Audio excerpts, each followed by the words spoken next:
ये सेवा करनी और इस सेवा का लाभ सबसे अधिक है। ये तो कलयुग में जब संत पधारे तो उन्होंने जीवों को लाभ देने के लिए परमार्थी सेवा सुनिश्चित की, क्योंकि ये सेवा सभी करते, गरीब अमीर पढ़ा लिखा अनपढ़ छोटा बड़ा हिंदू मुसलमान स्त्री पुरुष सभी कर सकते, क्योंकि सेवा में कोई खर्च नहीं और लाभ बड़ा। इसलिए निसंकोच निस्संदेह आपको ये सेवा करके अपना लाभ अर्जित करना चाहिए।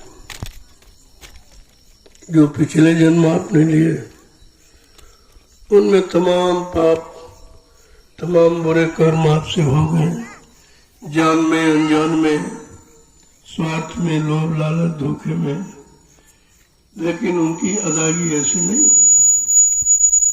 काल सबकी सजा देता है।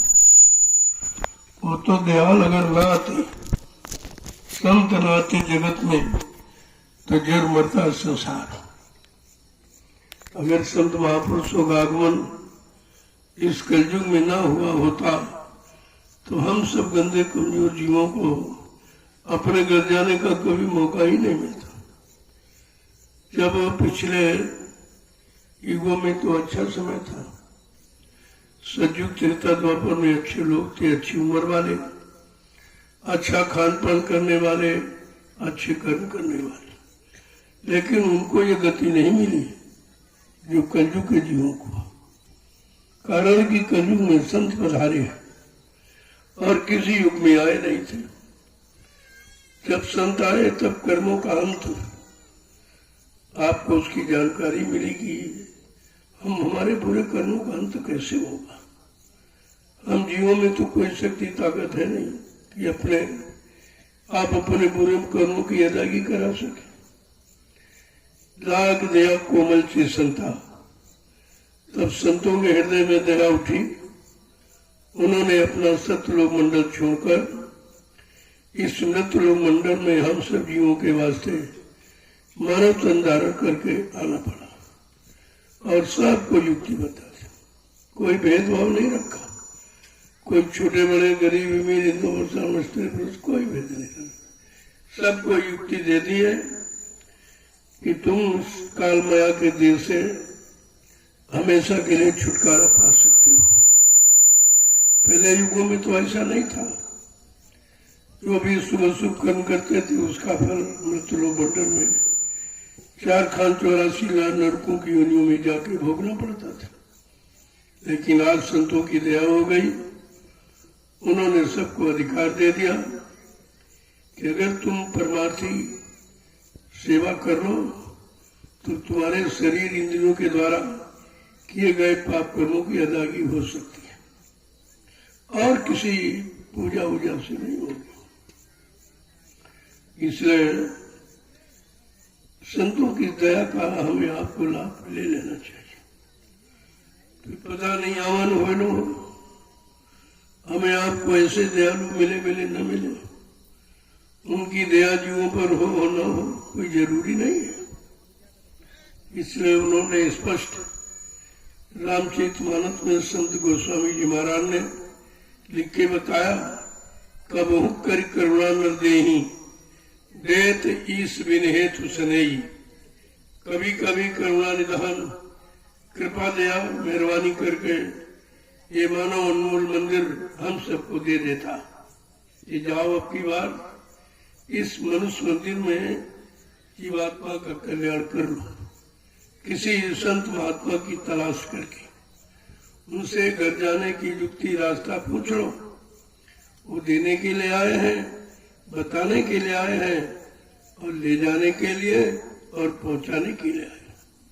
ये सब काम तुम्हारा वो कर देंगे अगर तुमने उन पर विश्वास कर लिया। और विश्वास नहीं किया तो कुछ नहीं। बिन विश्वास न कोनो सिद्धि, बिना विश्वास के कोई कार्य सिद्ध नहीं होता। संत मत में विश्वास सर्वोपरि है। जिसने अपने गुरु सदगुरु पर विश्वास कर लिया, उनके वचन वाणी पर विश्वास कर लिया, उनके वादों और संकल्प प्रतिज्ञाओं पर विश्वास कर लिया, उसका तो काम बड़ा सरल हो जाता। और जो शंका संदेह बोल बम में बने रहे, फिर वो 4 खान 84 लाख नरकों की योनियों के आवागमन में निकल नहीं पाएंगे, उसी में रहना पड़ता। इसलिए इस अवसर का लाभ हम सब प्रेमियों को लेना चाहिए। चलो चलो प्रेमियों, जल्दी चलो, समय थोड़ा रह गया है। आपको अभी 22 डिलिया डाली, 22। इतना करने के बाद ही आपको महाप्रसाद मिल जाएगा। तो जितनी देर करोगे उतनी देर लग जाएगी आपको।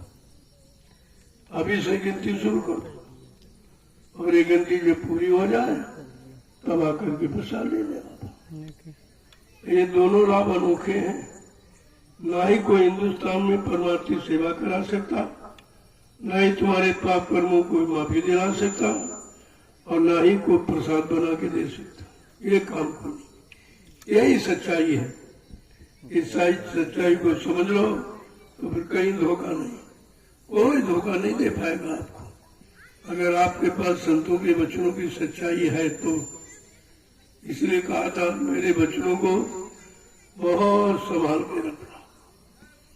जैसे रुपए पैसे सोने चांदी हीरे जवाहरात को तुम बांध के गांठ में रखते हो, ऐसे मेरे वचनों को संभाल के रखना। अगर मेरे सत्संग वचनों को कहीं भुला दिया तो मेरी दुआ दया के भंडार से तुम करोड़ों को पीछे चले जाओ। आज आपके सामने यही हो गया कि तुमने सत्संग वचनों को भुला दिया, गुरु को भूल गए हो, उनके वादों को भूल गए हो, उनकी दया को भूल गए हो, जिन्होंने जीवात्मा को घर जाने का रास्ता जो नामदान दिया उसको भी आप भूल गए हो। जब सब भूल जाओगे तो भ्रमित हो जाओगे, शंका संदेह में चले जाओगे। काल तो इसकी इंतजारी में बैठा ही है। तुम सतगुरु के वचनों को भूल जाओ, उनकी याद को भूल जाओ, उनको भूल जाओ, उनकी करनी को भूल जाओ, ताकि हमारे देश में लंबे समय तक बने रहो, हमारा राज्य चलता है। वो तो अपने इस प्रयास में है, और तुम समझते हो हमारा बड़ा सम्मान हो रहा, हमको ये सम्मान मिला, ये राज मिला, पाठ मिला, धन मिला, दौलत मिला, औरत मिला, बच्चे मिला, इतनी मिली दुकान दफ्तर, ये सब काल का सामान आपका नहीं है। न आप साथ में लाए थे न लेके जा सकते। तुम इस बात को भूल गए कि हम नंगे अकेले आए थे, कोई साथ भी नहीं आया, कोई सामान भी नहीं लाया। और जब यहाँ से चलोगे शरीर छोड़कर, तब आपको अकेले जाना पड़ेगा। ये सब व्यवस्था काल की अपने देश में जीवों को फंसाने और रहने की बनाई थी। अगर संत महापुरुष न आते, उनके परमार्थी रहस्यमयी वचनों को आप न सुनते, तो तभी तुम काल के जाल से कभी निकल नहीं सकते थे। ये तो उनकी दया कृपा मेहरबानी है जो उन्होंने समय से निकालने के वचन युक्ति आपको दी थी, लेकिन आप भूल गए हो और भुला दिया है। तुम्हारी परेशानी का कारण गुरु को भुलाना, उनके वचनों को भुलाना ही है। अगर याद रखे तो तुम्हारा कोई बाल बाका नहीं कर सकता। गुरु भक्त को 3 लोक बहना है। जो गुरु का सच्चा भक्त है उसको मृत्यु के 3 लोक तक कोई ना तो रोक सकता है और न कोई उसको बहका सकता। लेकिन आप तो सब भूल चुके हो, सत्संग को भूल गए, गुरु को भूल गए, उनके वचनों को भूल गए, तो धीरे धीरे तुम दया से वंचित हो। अब काम दया ही करती, जो काम दया कर देती है वो काम दुआ नहीं करती है। जब मुर्शिद कामिल मिलते हैं तो बात खुदा से होती। इतनी बड़ी ताकत शक्ति समय के सदगुरु में, और ये सब आपको याद करके करना चाहिए था। कर रहे थे तो काम बन जाता था, इसमें कोई खर्चा नहीं था। केवल वचनों को याद रखना था और उनके वचनों पर चलना था। उसके अनुसार अपने जीवन को निकालते तो सारी परेशानी, मुसीबतों का, बीमारी, महामारी और लड़ाई झगड़ों का अंत हो जाता। लेकिन वो तो आपने किया नहीं। तो एक बार फिर मौका आपको दिया जा रहा, चलो जो भूल गए हो फिर से गुरु के वचनों को याद करो। मैंने 12 वर्ष आपको भूले बिछड़े गुरु के वचनों की याद कराई है। मैंने कोई भाषण की प्रचलन नहीं किया तो आप भूल गए थे, मैंने उन्हीं को याद कराया है। मैं तारीख बाई तारीख आपको बताया ताकि आप में कोई शंका न हो कि कोई बनावट बना चुना कोई मनमुक्ता में तो नहीं बता रहे। फिर भी आप नहीं समझ पाए, उसमें भी तमाम छूट गए और तमाम छूट जाएंगे, क्योंकि सब पे सब नहीं जाएंगे, नहीं तो काल का देश खाली नहीं हो जाएगा। उसने तो सतपुरुष की अखंड तपस्या करके ये सुरतो जीवात्माओं का भंडार पाया है, तो वो इतनी जल्दी अपने राज को कैसे खत्म होने देगा। वो तो कोई न कोई युक्ति तुमको फंसाने की यहाँ बनाएगा, चाहे राज की हो, पाठ की, धन की, दौलत की, मान की, सम्मान, सामान की, कोई ना कोई तो युक्ति आपको तैयार करेगी और इसी में आप फंस जाओगे, क्योंकि आपको निकलना मालूम नहीं है और काफी लंबे समय से फंसे हो। तो फंसना तो आपको मालूम है, निकलना नहीं मालूम। अब निकलने के लिए कितनी कोशिश की जा रही, कितना प्रयास किया जा रहा, कितने सत्संग आपको सुनाए गए। 10 जुलाई 1952 से 2012 ये 60 वर्ष का समय मथुरा में आपके लिए खर्च किया, फिर भी आप भूल गए। अरे कोई एक बार बता दे लोग याद कर, तुम्हें तो 60 साल बताया गया। जब 60 साल के बच्चों को नहीं याद रखा तो अब तुम्हें कैसे याद रहेंगे। लेकिन महापुरुष अपना काम कभी बंद नहीं करते। तुम मानो न मानो, करो न करो, तुम्हारे मानने न माने, करने कराने पर उनका काम कभी रुकता नहीं है। वो जिस काम के लिए आए हैं, परमार्थ के कारण साधुन धारा शरीर, जो परमार्थ समाधि धर्मिताएं हैं, वो तो अपना काम करते ही रहेंगे। अगर मान जाओगे, समझ लोगे, समय से जाकर कर लोगे तो तुमको भी लाभ मिल जाएगा। नहीं तो काल किसी को बख्शेगा नहीं। ऋषि मुनियों को नहीं बख्शा, योगी योगेश्वरों को नहीं बख्शा, अवतारी शक्तियों को नहीं बख्शा, ज्ञानी वैज्ञानिक को नहीं बख्शा। तुम कौन सी चीज, तुम्हारे पास तो कुछ भी नहीं है, न धन है, न बल है, न शक्ति है, न ताकत है, न संयम है, न नियम है। आपके पास तो कुछ भी नहीं है। तुम कैसे अपने आप को बचोगे। ऐसे गंदे कमजोर जीवों के लिए कलयुग में संतों ने आना पसंद किया। चलो, जिनका कोई सहारा नहीं है, जिनका कोई रक्षक नहीं है, जिनका कोई सुनने वाला, कोई हमदर्द नहीं है, चलो उनकी मदद की जाए। अब आप ऐसे मददगार को अभी तो नहीं पहचान पाए। इतने दिन मथुरा गए, सत्संग सुना, तो कुछ तुम्हारी समझ में नहीं आई। एक भी वचन अगर तुम्हारे पास होता तो तुम शंका संदेह से बच जाते। आपके पास कोई वचन नहीं है, कुछ नहीं सिवा शंका संदेह बोल भ्रम के आगे तुमने कुछ जाना ही नहीं।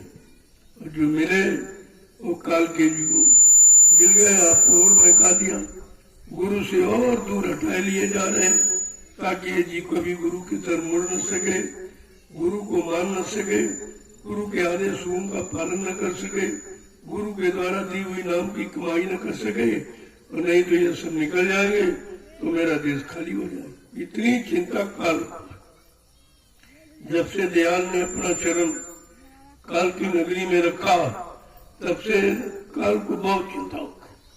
अब वो तरह तरह के प्रयत्न प्रयास, अटकलें बाधाएं आपको रोकने की लगा रहा, लेकिन आप तो समझ नहीं पा रहे हो।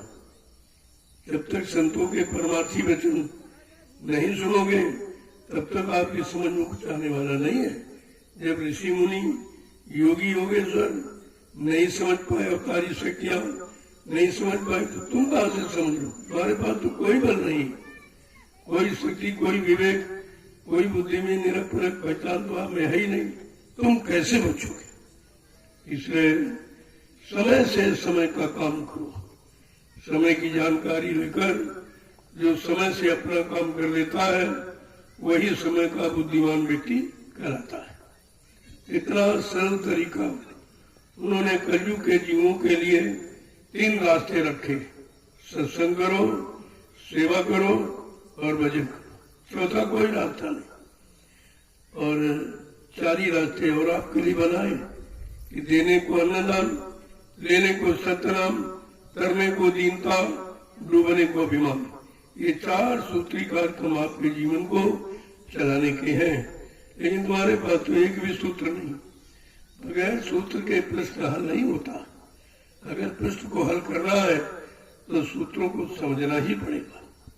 महापुरुषों ने ऐसे सूत्र बनाए हैं जो तुम्हारा जीवन ही हल हो जाए, आपका जीवन स्वार्थ में परमार्थ में निकल जाए, जीवन की रक्षा हो जाए। क्योंकि जीवन तो सबको मिला, लेकिन जीवन को जीना एक किसी किसी को मालूम। अरबों खरबों लोग शरीर पाए हुए हैं, लेकिन शरीर की महिमा क्या है, शरीर का असली कर्म धर्म क्या है, ये तो कोई कोई जानता है, सब तो नहीं जानते। और जानना सबको चाहिए। लेकिन जो सत्संगों में आएंगे, सत्संग वचनों को मन बुद्धि चित्त से लगा के सुनेंगे और अपने जीवन में उतारेंगे, सत्संग वचनों का लाभ उन्हीं को मिलेगा। कान तो सुन ही लेते, अच्छा बुरा जो भी को सब सुन लेंगे, उनका विषय है, और आप भी अच्छा बुरा सब देख लेंगे। लेकिन इन शरीर के 2 कान आंखों का देखा ये सत्य नहीं है, क्योंकि शरीर ही सत्य नहीं, ये भी झूठा। ये भी कुछ दिनों के बाद आपका खत्म हो जाएगा और आपका नाम भी सब खत्म हो जाएगा। इसलिए संत महापुरुषों ने जो सच्चाई है उसको आपके सामने रखा कि शरीर के साथ जितना सामान है ये सब झूठ है, ये सत्य नहीं है, तो आपके साथ चलने वाला नहीं। अब सत्य क्या है उसे समझो।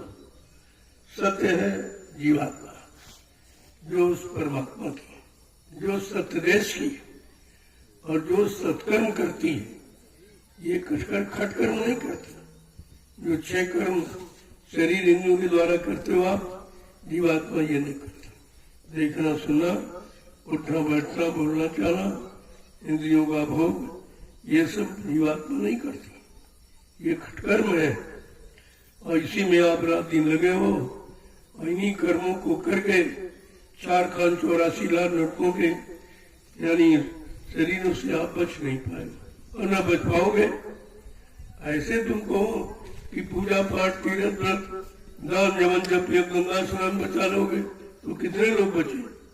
सभी तो ये कर रहे हो, फिर परेशानी बढ़ रही, मुसीबतें बढ़ रही, बीमारियां बढ़ रही, लड़ाई झगड़े बढ़ रहे हैं, दैवी प्रकोप बढ़ रहे हैं, दुर्घटनाएं बढ़ रही, अकाल मौत बढ़ रही, तो कहाँ इससे कम हुई? तो ये तो जड़ पूजा है। जड़ पूजा कभी मदद नहीं करेगी। जड़ माने जो न सुने न धुने, न खाए न पिए न लिए न दे, वही पूजा करते हो। पत्थर कागज कैलेंडर, पत्थर कागज पानी, इसके अलावा तो कोई पूजा ही नहीं जानते। और ये तीनों जड़ है, और ये तीनों में से कोई ऐसी पूजा नहीं है जो तुम्हें कुछ दे सके या तुमसे कुछ कह सके या तुम्हारे अच्छे बुरे पाप उन कर्मों को समझा सके। ऐसी तो कोई पूजा यह है नहीं। और कितने दिन से कर रहे हो? 3 युगों से। सतयुग त्रेता द्वापर निकल गए, 5,500 वर्ष कलयुग के निकल गए इसी पूजा को करते करते, और अभी तक आपको कुछ नहीं मिला। कोई कह दे हमको मिला हो तो, और जिनकी पूजा की वही नहीं मिला, जिसकी आपने पूजा की जो वही नहीं मिला, तो तुम मांगोगे किससे? फरियाद किससे करोगे? तुम्हारी पूर्ति कौन करेगा? तुम्हारे दुख तकलीफ मुसीबत आपत्तियों से तुम्हारी बचत कौन करेगा? कभी आपने इस पर विचार किया? कुछ नहीं। क्योंकि जब तक विचारवान पुरुष नहीं मिलेंगे, उन्हीं विचारवानों को सदगुरु कहते, संत कहते, वो मिल जाएंगे तो आपके विचारों को बदल देंगे, आपको आहार को बदल देंगे और विचार को बदल देंगे, कर्मों को बदल देंगे। आप एक अच्छे सच्चे मानो इंसान कहलाने लगोगे। इंसान कोई खराब नहीं है, उसके कर्म खराब। अब कर्मों की यहाँ सजा है, क्योंकि यहाँ कर्म प्रधान देश है। पहले प्रचार कर दिया गया, भगवान ने खुद कहा, कर्म प्रधान विश्व रच रखा, जो जस करी तो तस वच रखा। मैंने कर्मों के आधार पर सारे विश्व की रचना की है। जो जैसा कर्म करेगा मैं वैसा ही उसको फल दूंगा। अपनी तरफ से न मैं माफ कर सकता हूँ, न घटा बढ़ा सकता हूँ, न कुछ में दे सकता हूँ। साफ साफ शब्दों ने कहा, काल नियम में तिनकर भराता, शुभ शुभ कर्म फल दाता। मैं महाकाल के हुक्म से इस काल नगरी में आया हूँ, उसकी व्यवस्था को ठीक करने के लिए। पहले समझाऊंगा, फिर लालच दूंगा, फिर उसको भेद बताऊंगा कि भाई ये करोगे तो ये फल, ये करोगे तो ये फल मिलेगा। जब कुछ नहीं मानोगे अंततो गत्वा मैं दंड नीति अपना करके बिल्कुल साफ कर दूंगा। और वही किया गया, वही आपके सामने, और वही इतिहास तुम्हारे सामने मारकाट का। कोई संभाल का, कोई रक्षा सुरक्षा हिफाजत का तो इतिहास आप पढ़ते नहीं हो। वही तय यानी सज्जू में भी मारकाट, त्रेता में भी मारकाट, द्वापर में भी मारकाट। लेकिन कलयुग का परिवर्तन मारकाट के द्वारा नहीं होगा। वो पहले आपको बता दिया गया कि कलयुग का परिवर्तन संत महापुरुषों के द्वारा होगा, वो वैचारिक क्रांति के द्वारा। वो मारकाट, हिंसा, खून खराबा, अपमानित करना, दंडित करना, इसके द्वारा नहीं होगा। कलयुग का परिवर्तन वैचारिक क्रांति से होगा। उनके भाव विचारों को बदल दिया जाएगा। बाबा जी ने कितनी बार कहा, मैं सत्संग सुनाते सुनाते ही परिवर्तन करके दिखा दूंगा। ये सब आपके सामने होगा। जो जो कहा गया, कहा जा रहा या कहा जाएगा, वो सब करके दिखाया जाएगा।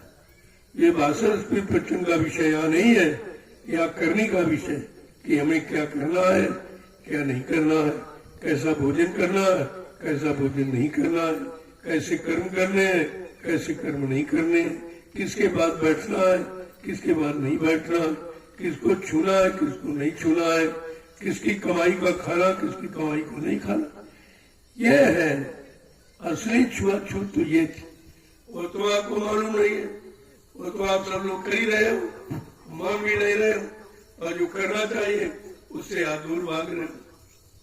इसलिए अभी आपके पास मौका है, समय से लाभ ले लो। मानव जीवन का काफी समय आपका निकल गया, किसी का 50, किसी का 60, किसी का 70। अब कितना बचा इस पर कभी हिसाब लगाया आपने? कलयुग में 100 वर्ष का जीवन मिला, वो भी नियम संयम और शाकाहार, सदाचार, ब्रह्मचार्य, इसका पालन करोगे तो। अगर गंदे खान पान, गंदे कर्मों में चलोगे तो 50 में ही खेल खत्म हो रहा। देख रहे हैं आप कितने जा रहे हैं अकाल मौतों, अल्पायु में। ये तो आपको सोचना पड़ेगा।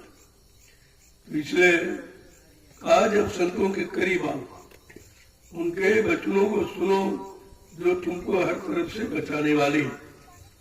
वो वचन ऋषि मुनियों की तरह बताने वाले नहीं कि राज मिलेगा, पाठ मिलेगा, धन मिलेगा, दौलत मिलेगी, औरत।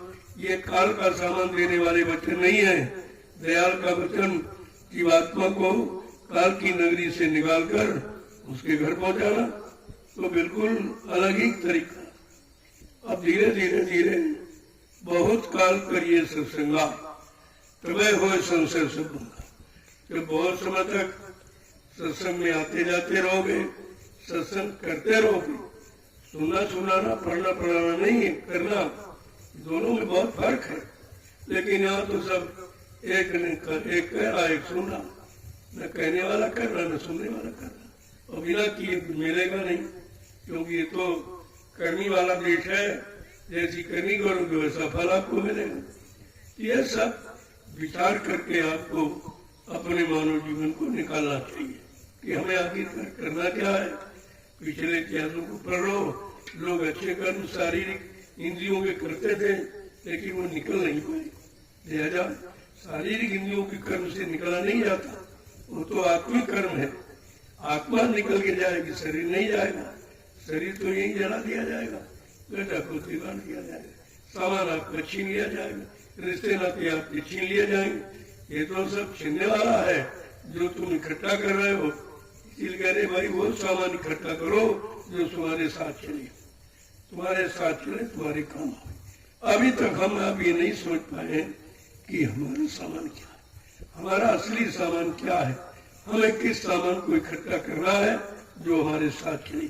कौन से रिश्तों को मजबूती से बना के रखना है जो रिश्ता अंतिम श्वास तक आपका साथ है। इसमें तो कोई ऐसा नहीं है। कितने लोग समझ पाते, अरे मानव जीवन तो अरबों लोग पाए हुए हैं, लेकिन इसको सार्थक कौन बना रहा है? इसीलिए कहा बहुत थोड़े लोग कलयुग में, बहुत थोड़े लोग बचेंगे। वो पहले ही आपको बता दिया गया कि सुनने वालों की संख्या करोड़ों होगी और लेने वालों की संख्या लाख 2 लाख होगी, और लेकर विश्वास करके चलने वालों की संख्या हजारों होगी। और जो लगातार चलकर अपनी मंजिल पर पहुंचेगा वो कोई बिरला ही होगा। उन बिरलों की लिस्ट बनाई जाएगी। ये जो तैयारी है उन्हीं बिरलों की, भाई कौन जाने वाले हैं, कौन रहने वाले हैं, कौन जाने वाला सामान मांग रहे हैं, कौन यहाँ रहने वाला। मैं तो देख रहा हूँ हमारे पास आते जितने लोग आए सब यही का सामान मांग रहे हैं। खेती हो जाए, दुकान मिल जाए, नौकरी मिल जाए, शादी हो जाए, बच्चे हो जाए, मकान बन जाए, ये मिल जाए, वो मिल जाए, लेकिन किसी ने आज तक नहीं कहा कि मैं भगवान मिल जाए, या भगवान पाने वाली युक्ति मिल जाए, या हमको उसकी तरफ मिलाने की शक्ति मिल जाए। तो किसी ने नहीं मांगा, तो हमें आपको मांगना भी नहीं मालूम। इससे सतगुरु के दरबार में क्या मांगा जाता है, क्या वो देते हैं, क्या देने आए हैं। सत्संग सुनकर आपने अभी तक यही नहीं निकाल पाया है इनके पास है क्या, जबकि वो कहते हैं हमेशा दरबार में दया की भीख मांगनी चाहिए, जो कहीं नहीं मिले वो मांगो। सामान तो किसी से भी मांग सकते हो, पैसा किसी से मांग सकते हो, मकान दुकान जमीन किसी से ले सकते हो, लेकिन परमात्मा प्राप्ति की युक्ति ये सब नहीं दे सकते। ये काम सबका नहीं। हमें आपको उनके दरबार में आकर ऐसी चीज मांगो जो कोई न दे सके और जिसका कोई मूल्य भी नहीं है। कोई नाम दान का क्या मूल्य, कोई पैसा आपसे पढ़ा लिया गया, और कितनी बड़ी चीज है जो परमात्मा से मिला दे। यहाँ तो परमात्मा से मिलाने वाली कोई पूजा नहीं है जो आपने आज तक की है। ये जड़ पूजा है। परमात्मा चेतन है, परमात्मा का देह चेतन है, और परमात्मा जब मानव शरीर में आती वो शरीर को भी चेतन कर देती। तो चेतन का काम है, जड़ से जड़ का काम करो, चेतन से चेतन का काम करो, तो दोनों काम आपके हो जाए। ये शरीर जड़ इसके लिए आपको मना नहीं किया, खेती करो, दुकान करो, दफ्तर बिजली व्यापार मजदूरी करो, तो शरीर की रक्षा हो जाएगी। आत्मा की रक्षा इससे नहीं होगी, क्योंकि आत्मा काल के किसी सामान का प्रयोग नहीं करती। जैसे शरीर की खुराक रोटी है, सब्जी दाल है, घी दूध मक्खन मलाई है, लेकिन जीवात्मा का ये भोजन नहीं है। जीवात्मा के बारे में साफ लिखा, शब्द हरि सूरत, शब्द का हर करने वाली जीवात्मा।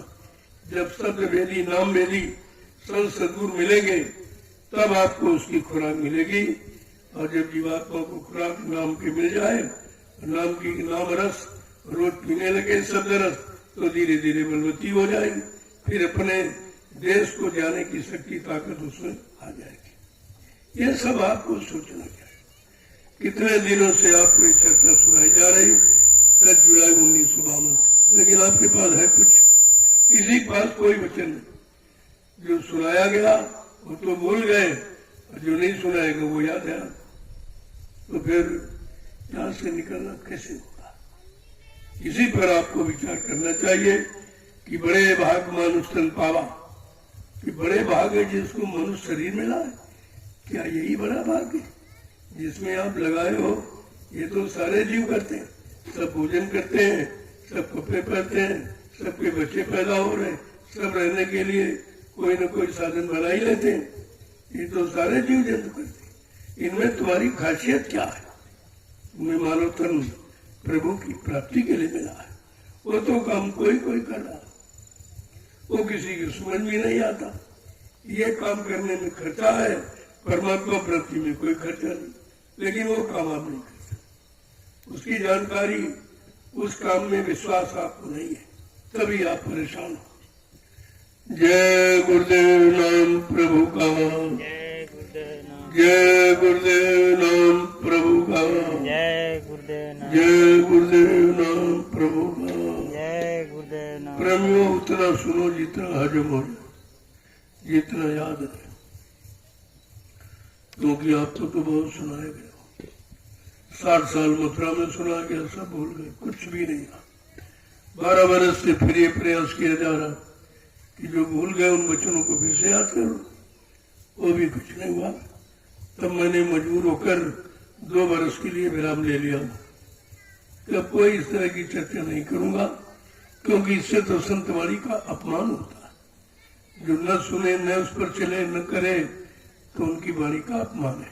लिहाजा उस वाणी का अपमान न हो, अब मैं वही काम करूँ। आश्रम में लोग आएंगे, यहाँ उनको दिशा निर्देश करता रहूंगा, लेकिन बाहर निकल कर कहीं नहीं जाऊंगा। देखूंगा भाई जो 12 साल मेहनत की गई उसका क्या परिणाम है। कितने लोगों ने सुना, समझा और माना करके लाभ उठाया है, उसको देखने के लिए मैंने 2 वर्ष का संकल्प ले लिया हूँ कि अब कहीं निकल के नहीं जाऊँ। आश्रम में जो प्रेमी आएंगे उनको दिशा निर्देश करूंगा, उनको आगे आने वाले समय की जानकारी दूंगा, सत्संग बच्चों के द्वारा ये सब करूंगा, लेकिन बाहर निकल के नहीं जाऊंगा। जय गुरुदेव नाम प्रभु का। जय गुरुदेव नाम प्रभु। चलो प्रेमियों, देर मत करो, समय थोड़ा रह गया और ये गिनती की संख्या की डिलियां आपको बस जाएगी। ये तो इसलिए मौका दिया जा रहा कि प्रेमी दिन में भी करते हैं, दोपहर में करते हैं, शाम को भी। तुम नहीं, जो नहीं कर पा रहे हैं उनको भी मौका मिलना चाहिए।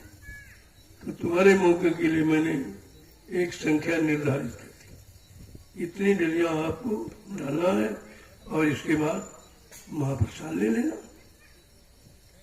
देखो, जब ये मिट्टी का मतलब नहीं समझे आप। मिट्टी तो दुनिया में सब मिट्टी मिट्टी है, लेकिन ये मिट्टी उस मिट्टी में फर्क है। ये वो मिट्टी है जहाँ पर 88,000 ऋषियों ने बैठकर तपस्या की। लिहाजा ये भूमि लेकिन तपोभूमि है। मैंने तपोभूमि समझकर इस जमीन को खरीदा है आपकी सेवाओं से। मेरे पास तो कुछ है नहीं, जो भी आपका दिया हुआ है और आपके काम के लिए मैंने उसको लगा दिया।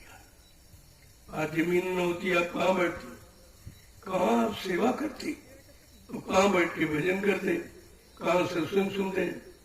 ये सब आधार तो जरूरी है, और भूमि जमीन सबका आधार। हमारे आपके जीवन का आधार ही भूमि है। हम लोग जमीन में ही पैदा हुए, जमीन में रहेंगे और जमीन पे मर के चले जाएंगे। लेकिन जमीन का अर्थ नहीं समझ पाओगे। अर्थ तो जब समझ में आएगा, जब संत महापुरुषों के परमार्थी वचनों को सुनोगे, तो स्वार्थ में और परमार्थ में अंतर करना सीखोगे। तब अंतर करना सीखना, ऐसे नहीं सीख सकते। इसीलिए मैंने इस भूमि का चुनाव किया है। मैं प्लेन जमीन भी खरीद सकता था, नहीं है, लेकिन नहीं, वो तपोभूमि नहीं थी, वहां आपको सेवा नहीं मिलती। कई बातों को ध्यान में रखे मैंने ये जंगल खरीदा था और आपसे उम्मीद की कि आप अपनी सेवा करके इस तपोभूमि को महान बनाओगे। हमारा भी काम होगा। आगे आने वाले समय में लाखों प्रेमी इसी भूमि पर बैठ के भजन करेंगे, सत्संग करेंगे, सेवा करेंगे। ये छोटा मोटा लाभ नहीं है, ये वो मिट्टी नहीं है। शरीर भी एक दिन मिट्टी हो जाएगा। शरीर को मिट्टी में मिल जाने के पहले अगर मिट्टी से तुम्हारा काम हो जाए तो इससे सरल कोई उपाय नहीं। इसलिए बहुत सोच समझ कर ये आधार रखो। मिट्टी सेवा, परिवार की सेवा। मैंने 3 भागों में बांटा इसको। प्रातःकालीन सुबह की परमार्थी संधान सेवा, दोपहर में धूप है, वर्षा है, ये तपस्या से शनि सेवा, और रात्रि सबसे उत्तम सेवा है कि रात में कोई सेवा नहीं करता है, लेकिन आप कर रहे हो, इसलिए इसका लाभ भजन की माना। तीनों सेवाएं आपके साथ जुड़ी हैं और इसके अलावा तुम कुछ कर ही नहीं सकते, क्योंकि आपका शरीर, आपका मन, आपकी बुद्धि, आपकी इंद्रियां इतनी पाक साफ निर्मल नहीं है कि आप भजन कर सको या कोई सेवा कर सको, पूजा भी आप नहीं कर सकते। ये गंदे भाव विचार, गंदे खान पान करके गंदगी में कोई पूजा स्वीकार नहीं। और ऐसा गंदगी खा के पूजा कर रहे हैं, इसलिए किसी पूजा स्वीकार है? कोई काम किसी का हुआ पूजा से? जिसकी पूजा की वो मिला आपको, वो तो तुमने देखा ही नहीं। केवल काल्पनिक रूप से तो आपको बताया। एक पत्थर में कहा ये शिव जी हैं, फिर दूसरा पत्थर लिया कहते विष्णु जी हैं, तीसरा पत्थर लिया कहते ये ब्रह्मा जी हैं, चौथा पत्थर लिया कहते राम जी हैं, पांचवा ले आए कहते कृष्ण हैं, और छठा ले आए कहते देवी देवता है वो पत्थर। और पत्थर और इतना भ्रम डाला, इतना भ्रम पैदा कर दिया कि पढ़ा लिखा भी अपनी बुद्धि का प्रयोग नहीं कर रहा, कहते मैं पत्थर में प्राण प्रतिष्ठा करूंगा। कितना झूठ है ये, कितना बड़ा झूठ है। क्या पत्थर में कोई चीज प्रवेश हो सकती? फिर जीवात्मा का प्रवेश कैसे हो जाएगा? अगर जीवात्मा का प्रवेश करना जान जाए तो कभी जीव मरेगा नहीं। जिस शरीर से निकला है उस शरीर में प्रवेश करना तो सरल है, क्योंकि उसी शरीर से निकला। जब ये नहीं कर सकते हो, इतना भ्रामक प्रचार स्वार्थ और लालच के लिए करना, ये अच्छी बात। इसका भी परिणाम आपको भोगना पड़ेगा। कितने जीवों को आपने भ्रमित किया है, कितने जीवों को आप पाखंड में फंसाया है, कितने जीवों को जड़ सेवा में लगाकर उनके मानव जीवन को खराब किया है। इसकी सजा तो आपको भोगनी पड़ेगी, चाहे राजा हो, चाहे प्रजा हो, चाहे कोई धर्माचार्य हो, ये तो सबको भुगतान करना पड़ेगा। संत महापुरुष बराबर जानकारी दे रहे हैं। अगर कोई अच्छा सच्चा रास्ता नहीं मानो तो झूठ बोलकर किसी को गलत रास्ते पर चलने की प्रेरणा देना, नहीं ये सजा तुमको भी। तुम्हारा कर्तव्य ये है कि अगर संत महापुरुषों के अच्छे वचनों को सुनाकर अगर जीवात्मा, एक जीवात्मा को आपने मोड़ दिया तो 1,00,000 यज्ञों के समान फल मिलेगा। आपने मोड़ा तो किसी को नहीं है, गुरु से तोड़ा आपने जरूर है, और एक नहीं करोड़ों को हटा दिया केवल अपने निमित्त स्वार्थ के लिए। ये छोटा मोटा अपराध है, इसकी सजा सबको भोगनी पड़ेगी।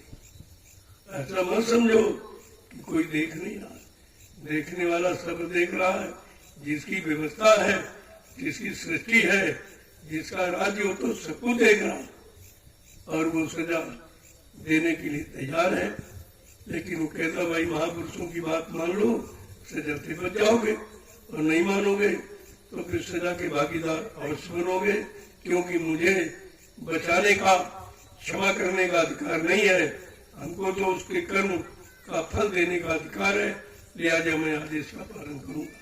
और इन्होंने किया, यही राम ने किया, ये कृष्ण ने किया। पहले समझाया बुझाया, यानी लोभ लालच दिया, भेद बताया कि नहीं मानोगे, वो नहीं माने उनको ये परिणाम, ये नहीं माना इसको ये सजा मिली, अगर तुम नहीं मानोगे तो तुमको भी यही सजा मिलेगी। ये सब बताया गया। ये 4 नीतियां इसलिए रखी गई।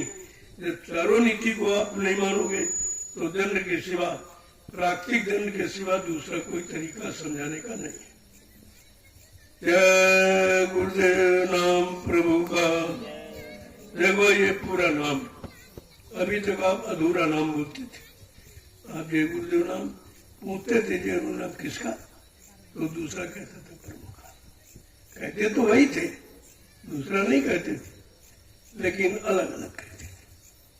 अब ये किसी का अधूरा नाम लो तो वो नाराज होता कि भाई ये शिष्ट नहीं है, इसमें शिष्टाचार नहीं है, इसमें सम्मान करना नहीं, इसको मालूम है। लेकिन आज आपके लिए पूर्ण तैयारी करके बताया गया कि जय गुरुदेव नाम प्रभु का, क्योंकि यहाँ गुरु की परंपरा बहुत पुरानी, बहुत प्राचीन समय से लोग गुरु को करते चले आ रहे हैं, और सब लोग अपने को गुरु जी गुरुदेव जय गुरुदेव कहते चले आ रहे हैं। लेकिन आज वो व्यवस्था नहीं है। आज हम जिसको जय गुरुदेव कहते हैं वो प्रभु है, प्रभु ही जय गुरुदेव है, या जय गुरुदेव ही प्रभु है, ये समझ कर। क्योंकि प्रभु की सारी सत्ता है। जब सत्ताधारी को आप याद कर रहे हैं तो तुम्हें कौन रोकेगा? कौन तुम्हारा काम नहीं होने देगा? कौन तुम्हारी जीवात्माओं को घर नहीं जाने देगा? यह सब व्यवस्था के तहत आपको बताया गया। जब आपको शुद्ध नाम, पूरा नाम शिष्टाचार के साथ कहना है, जय गुरुदेव नाम प्रभु का, प्रभु का नाम जय गुरुदेव। अब लोगों की समझ में आया कि वास्तव में सत्य तो ये है, हम कहते थे लेकिन समझ के नहीं कहते थे, हम लोगों से कहलाते थे, दूसरा कहता तब पूरा होता था। आज आप खुद ही पूरे का उच्चारण करो, पूरा लाभ प्राप्त करिए। आपके लिए मना कौन है? कोई फेरबदल नहीं है, केवल शुद्ध कर दिया गया। अब शुद्ध करने पर कोई शंका पैदा हुआ तो अलग है, शुद्ध कर दिया गया कि जय गुरुदेव नाम प्रभु का है, सीधी बात है। अब किसी का सहारा लेने की जरूरत नहीं है, आप खुद कहो और खुद करो और खुद फल प्राप्त करो, लाभ खुद प्राप्त करो। आप जय गुरुदेव नाम प्रभु का, जय गुरुदेव नाम प्रभु का, जोर से बोले जय गुरुदेव नाम प्रभु का, सब मिल बोले जय गुरुदेव नाम प्रभु का, बोलना होगा जय गुरुदेव नाम प्रभु का, अभी से बोले जय गुरुदेव नाम प्रभु दुख का, दर्द हरेंगे, जय गुरुदेव नाम सब प्रभु कष्ट का, मिटेंगे, जय गुरुदेव नाम सुख प्रभु शांति का, भी देंगे, जय गुरुदेव नाम प्रभु सबके का, दाता, जय गुरुदेव नाम प्रभु सबके का, मालिक, जय गुरुदेव नाम प्रेम प्रभु से का, बोले जय गुरुदेव नाम ये प्रभु नाम का, नहीं इंसान का, ये नाम है प्रभु का, ये काम नहीं इंसान ये का। काम है प्रभु का, इतनी बड़ी पहचान जो काम कोई नहीं कर सकता, किसी युग के नाम से नहीं हो सकता, वो नाम कलयुग के जगाए जय गुरुदेव प्रभु नाम के द्वारा हो, ये पहचान। नहीं तो हर युग में नाम आया, सतयुग में हरि नाम, त्रेता में राम नाम, द्वापर में कृष्ण नाम। जब हर युग की परंपरा है, जीवों की समान रक्षा के लिए कोई न कोई नाम आएगा, तो कलयुग के जीवों के लिए भी कोई नाम होना चाहिए, लेकिन आपको किसी ने बताया नहीं। तब कहा कि गिरी बदरिया पापी बरस रहे अंगार और संत नाते जगत में तो जय मरता संसार। अगर संतों का आगमन न हुआ होता तो हम सब कलयुग के जीवों को, जीवात्माओं को पार करने का कोई रास्ता ही नहीं था, पाप कर्मों की माफी दिलाने मिलाने का कोई रास्ता ही नहीं था।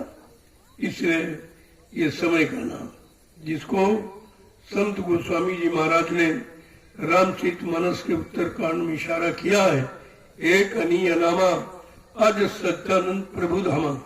एक ही अनामी धाम है, वहाँ एक अनामी महाप्रभु है।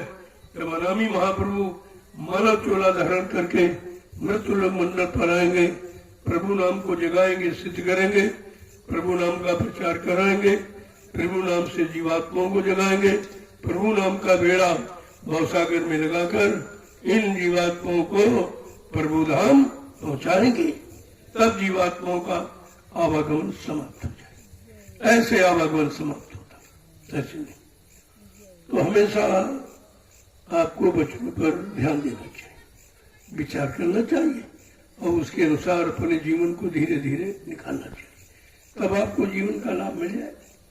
जीवन का लाभ जीना नहीं है। गोस्वामी महाराज ने क्या कहा, इस तन का फल विषय नभाई, स्वर्ग और स्वर्ग अंत दुखदाई। इस शरीर का विषय भोग ही कर्म नहीं है। विषय भोग तो सारी शरीर करते हैं, पशु भी करता है, पक्षी भी करते हैं, कीड़े मकोड़े करते हैं, जंगली जवाने तो सभी कर रहे। वही तुम कर रहे हो, तुम्हारे उनमें अंतर क्या? या तन का फल विषय नभाई, स्वर्ग और स्वर्ग अंत दुखदाई। अंत में दुख का कारण हो जाएगा, इसलिए इसका ये काम नहीं है। इस शरीर का, पंच भौतिक शरीर का सच्चा अर्थ कि इसको किसी संत महापुरुषों की शरण में जाकर उनके हवाले कर दो और उनसे नाम की युक्ति लेकर अपनी जीवात्मा को जगाओ और परमात्मा से मिलाओ, तब आपका शरीर सार्थक बना जाएगा। ये तो काम कोई कोई कर पाए, सब तो नहीं कर रहे, लेकिन बताया सबको जा रहा, समझाया सबको जा रहा, लाभ सबको बताया जा रहा, लेकिन उस लाभ को कितने लोग प्राप्त कर पाएंगे, ये तो करने वालों पर निर्भर है। जय गुरुदेव नाम प्रभु का। जय गुरुदेव नाम प्रभु। चलो जल्दी से अभियान पूरा करो। अब मैं बहुत थोड़ा सा कहूंगा, जो जितना आपको याद रहे। छह सात सात आठ आठ घंटे मैंने सुनाया, आपके पास कुछ भी नहीं, एक भी वचन नहीं। अब मैं अपना समय, आपका समय खराब नहीं करूंगा, अब उतना इशारा संकेत करूंगा जो तुम्हारे लाभ का हो। चलो प्रेमियों, जल्दी से इस अभियान को पूरा करके ही प्रसाद लेना। जब परमार्थी संतान सेवा करोगे, वो प्रसाद, वो तुम्हारी दया होगी, वो तुम्हारी बीमारी तो दर्दों में दवा का काम करेगा। और ऐसे अगर खा लिया तो ऐसे तो रोज ही आप खाते पीते हो, वो प्रसाद नहीं है। प्रसाद तो जब प्रसाद के तरीके से, यानी परमार्थी सेवा करने के बाद जब प्रसाद लोगे, वो दवा का काम करेगा। बड़ी बड़ी बीमारियां लोगों की चली गई, ऐसे नहीं मिट्टी ढोल। इनसे पूछिए आप क्या लाभ आपको मिला, तो ये सब बताएंगे, भाई हमको ये लाभ मिला, हमको ये लाभ मिला, हमको ये लाभ मिला, ये सब आपको बताएंगे। ऐसे ये हजारों रुपए खर्च करके हजारों किलोमीटर से इस जंगल में ऐसे नहीं आए। जंगल में लाना बहुत मुश्किल है। धर्म स्थलों पर, बड़े बड़े सड़कों में, बड़ी धार्मिक नदियों किनारे भीड़ करना आसान है, लेकिन बियाबान जंगल में भीड़ करना बहुत कठिन है।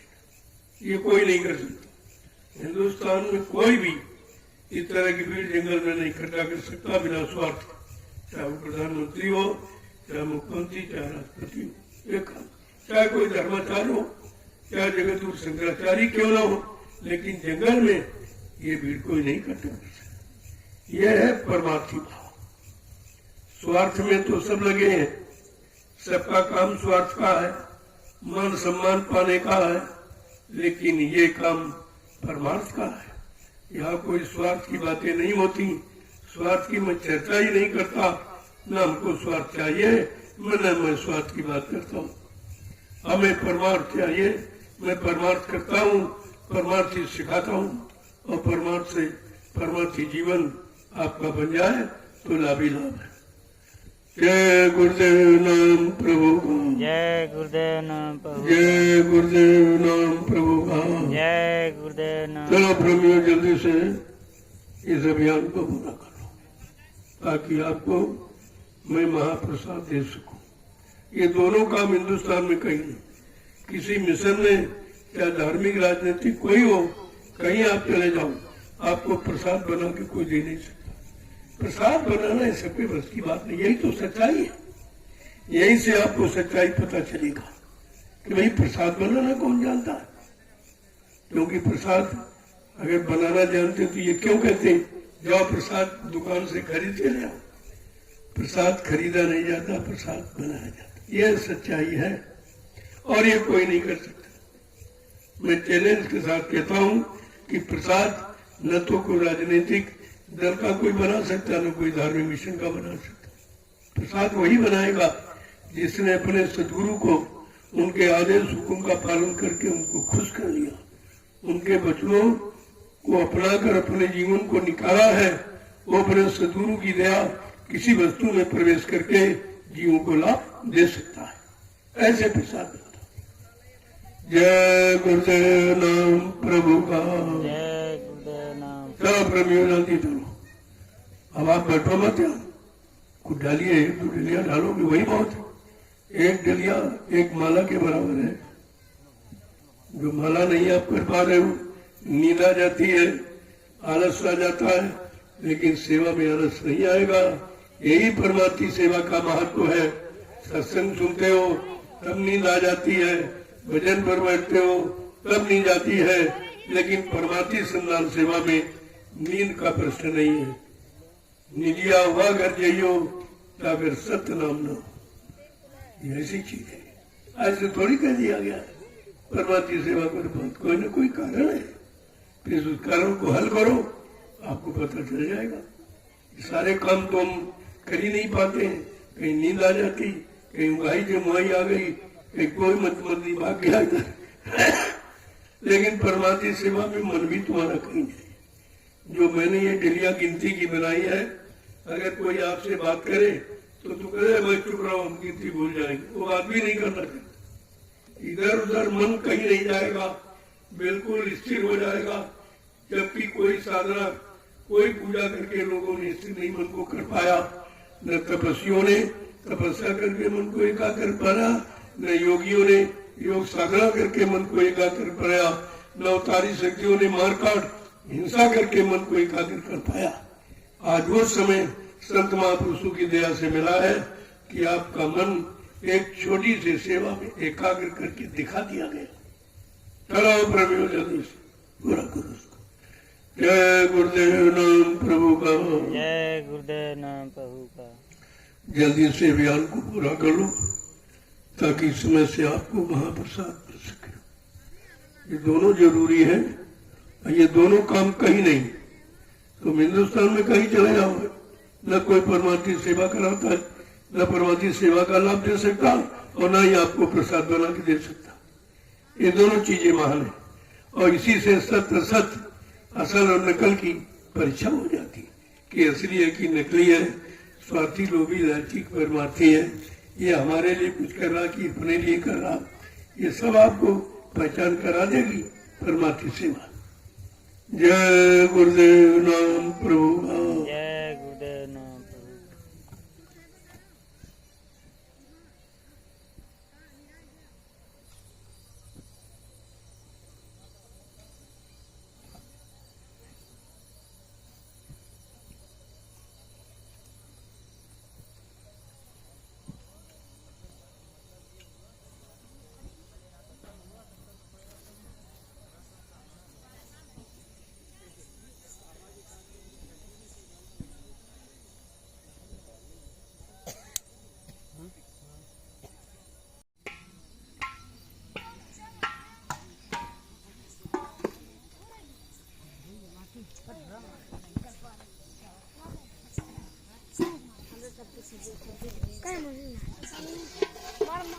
अरे तुम आओ कब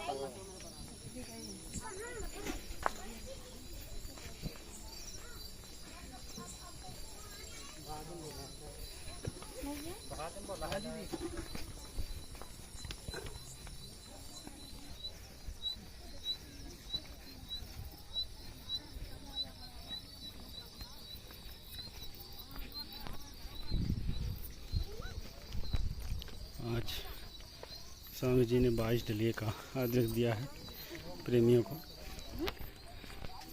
उस 22 डलिये के अभियान को पूरा करने में सभी प्रेमी लगे हुए हैं। इसके बाद ही महाप्रसाद लेने का आदेश है।